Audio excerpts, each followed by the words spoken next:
Oi, gente! Sejam muito bem-vindos ao primeiro episódio do Psicopapos. Estamos aqui trazendo como contexto para vocês o transtorno de insônia. Esse é o nosso primeiro episódio. Somos uma equipe de 4 alunos de psicologia e vamos trazer na intenção de poder contextualizar mais para vocês acerca do transtorno de insônia. A nossa equipe temos o Edir. Oi, gente. Temos a Júlia. Oi, gente. E a Maria Eduarda. Oi, gente. E eu sou a Maria Rita. E também trouxemos alguns convidados para o episódio de hoje, para ser uma conversa mais fluida para vocês. Temos a Carla. Oi. A Antonella. Oi, gente. E o Vitor. Oi, gente. E eu vou passar a palavra para a Duda para podermos começar nosso bate-papo de hoje, que é uma introdução breve acerca do transtorno de insônia. Bom, falando um pouquinho, tentando entender sobre o transtorno de insônia, eu peço a colaboração dos nossos convidados para a gente conseguir entender um pouquinho do que é o senso comum, do transtorno de insônia para cada um deles. Então, para a gente iniciar esse bate-papo, eu queria convidar a Antonella para entender um pouquinho do ponto de vista dela sobre o que é o transtorno de insônia, se ela já passou, enfim. Eu nunca passei, na verdade eu durmo demais, mas o que a gente escuta sempre é que insônia é um transtorno que afeta mais as pessoas idosas, bem no senso comum. Eu sei que na verdade não é bem assim, mas no senso comum dizem que mais as pessoas idosas e que é quando você não consegue dormir, basicamente. Não sei muito aprofundado, mas é isso. E você, Carla, você já passou por algum episódio de insônia na sua vida? Na verdade, já, várias vezes. Às vezes é sem motivo nenhum, não acontece nada, não tô esperando nada acontecer e eu não consigo dormir. Eu deito na minha cama, 11 horas, que é mais ou menos quando eu chego em casa, na verdade, umas 11h30 por aí. E aí eu não consigo dormir. 3 da manhã ainda tô acordada. Às vezes eu não tô nem mexendo no celular, tô só deitada, não consigo dormir. Bom, gente, é exatamente isso que vocês falaram, A insônia é um transtorno da classe do sono-vigília, junto com outros 10 tipos de transtorno do sono. E ela é sem satisfação, tanto com a qualidade como essa quantidade do sono.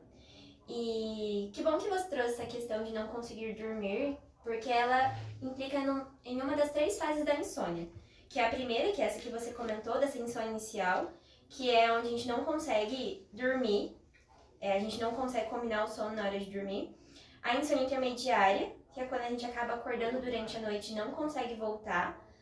E a insônia terminal, que é ligada com esse despertar antes mesmo do despertador tocar, e acaba dificultando esse retorno do sono. E assim, a gente percebe que como a gente não consegue dormir muito bem, isso acaba afetando as nossas áreas da nossa vida, nosso dia seguinte. E Vitor, você já percebeu como que isso afeta em você quando você já passou por insônias, enfim?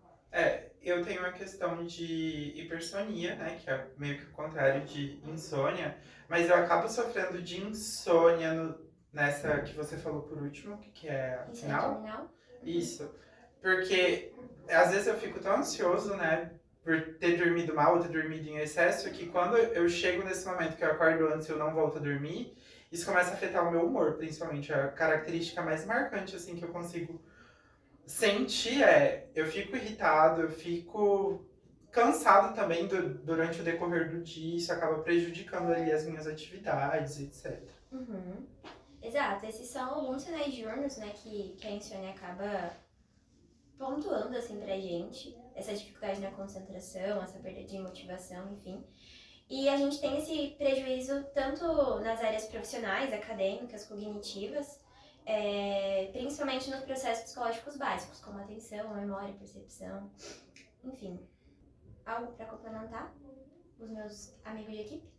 A Carla comentou sobre não ter um episódio específico para acontecer insônia, mas nós temos certas pessoas, enfim, que já são predispostas a desenvolver essa insônia. E quando elas são expostas a episódios externos, seja episódios marcantes da vida, sei lá, como separação, alguma doença, estresse do dia a dia, ela acaba não conseguindo descansar. E aí a insônia começa a se iniciar ali. Além disso, esses alguns hábitos que são perturbadores na hora do sono, então mexer no celular, comer algumas comidas energéticas, acredito que também fazem acontecer esse processo de insônia.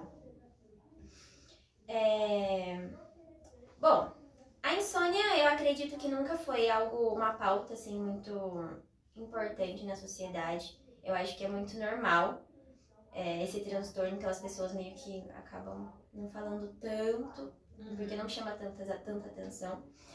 Mas depois da pandemia, a gente teve um aumento de casos significativos, porque a pandemia, ela estourou em março de 2020 e a gente já teve essa quarentena e ninguém sabia o que ia acontecer, se era 40 dias, se era mais.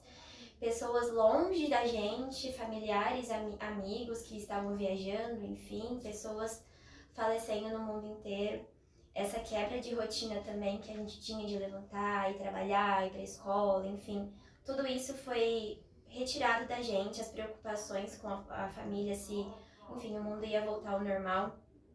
Tudo isso gerou muita insônia em muitas pessoas, eu falo por mim principalmente. Esse distanciamento social. E não só isso, não só a insônia, mas depressão, ansiedade, estresse pós-traumático. Tudo isso combinou com a insônia, porque a insônia pode vir acompanhada com psicopatologias. E tudo isso potencializou da gente começar a conversar um pouquinho mais e dar maior atenção ao transtorno de insônia. Então, pensando nessa crescente de casos na pandemia, como que foi para vocês passarem por isso? Vocês tiveram algum episódio de insônia durante esse momento? Então, na pandemia eu dormia demais. Na verdade, o que eu lembro da pandemia é de estar dormindo. Porque, enfim, aulas online e tudo mais era horrível. Mas daí não entra na insônia, mas eu lembro que eu mexia no celular até muito tarde. E daí depois era difícil para conseguir dormir. E no outro dia eu dormia até muito tarde também. E é isso, e também a ansiedade sobre a doença e o Covid e tudo mais. Quando fico ansiosa, sim, eu tenho dificuldade para dormir. E às vezes acontecia ter algum pesadelo, que alguém pegou, algum parente, sei lá, pegou o Covid e morreu, ou aconteceu alguma coisa, daí eu acordava e não conseguia mais dormir. Mas era nesse sentido que eu tive, até hoje às vezes, eu acordo depois de pesadelo e é difícil de dormir. Eu acho que na pandemia teve muitas telas, né? E a gente atrapalha bastante o sono. Quando começou a pandemia, eu lembro no primeiro dia de lockdown, eu não dormi nada de nada. Eu só chorava no meu quarto, porque eu fiquei com muito medo, porque falei, nunca vi isso na minha vida. Mas assim, ao longo da pandemia, melhorou um pouco, né? Não fiquei chorando a pandemia inteira, mas meu sono foi bem prejudicado. Eu acho que nesse contexto de prejuízos, né, até entra porque, por exemplo, essa questão de telas que você trouxe, Duda, pra mim faz muito sentido. Eu jogo e eu faço muita utilização do celular pra ir pra casa e tal, eu preciso ficar acordado, prestar atenção no ônibus. Mas quando eu chego em casa, eu acabo jogando. E nesse momento, por exemplo, eu não ter uma rotina fixa, eu tenho essa flexibilidade, que eu acho que até entra nessa questão da pandemia, por quebrar a rotina da galera, muito contato com tela, etc. Para além dos fatores estressores, isso acaba gerando esse mal-estar no sono, que por vezes é lido, pelo menos pela minha família, por vezes era tipo, o Victor tava com insônia essa noite, quando eu só tava acordado porque eu queria jogar. Eu acho que vai muito também de interpretar de uma forma errada, né?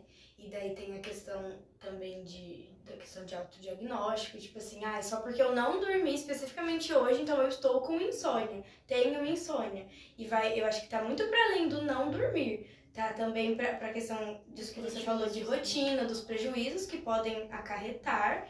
E a questão da pandemia também trouxe a questão de autodiagnóstico, de você achar que você tem alguma coisa, sendo que é muito mais profundo do que aquilo que tá aparecendo ali naquele momento. É porque a gente assimila também, né? Como a gente assimila o termo e o conhecimento, então a gente acha, pô, então quer dizer que essa falta de sono é isso. Quando por vezes, talvez, né, possa vir a não ser. Por isso que é importante que a gente tenha ali contato com um profissional. Também ao contrário disso, do autodiagnóstico, tem a questão de que o uso de telas também, às vezes, pode mascarar os sintomas da insônia. Por exemplo, eu não tinha pensado, quando você me perguntou se eu já tive insônia, mas tem dia que eu só não consigo dormir, daí eu pego o celular até minha vista ficar exausta e me dá sono. Então, pode ser que... Não, pode ser não. Às vezes pode mascarar também o sintoma da insônia pra quem tem o transtorno, né? Ficar muito em tela e tudo mais. E eu acho que até entra nessa questão, né, nesse aspecto de quando a gente não consegue discernir de fato, porque como ela disse, a insônia, eu não sei, isso aí o grupo vai ter que estar me respondendo. Se a insônia ela pode aparecer como comorbidade de um outro transtorno, porque você disse que por vezes ela aparece junto com alguma psicopatologia. Mas por vezes, às vezes eu só tô ansioso ou algo do tipo, e aí é isso que me priva o sono. Então seria um episódio de insônia e não um transtorno? Como isso funciona? Depende muito, porque, segundo o DSM, né, que eu tenho referência, para ser considerado um transtorno de insônia, você precisa ter esses episódios de não conseguir dormir pelo menos 3 vezes na semana durante 3 meses. Então, não é só uma noite sem dormir, são seguidas, entende? É interessante colocar isso, porque isso já nos leva aos perigos do autodiagnóstico. Nosso próximo assunto, no nosso próximo episódio. Até lá, gente!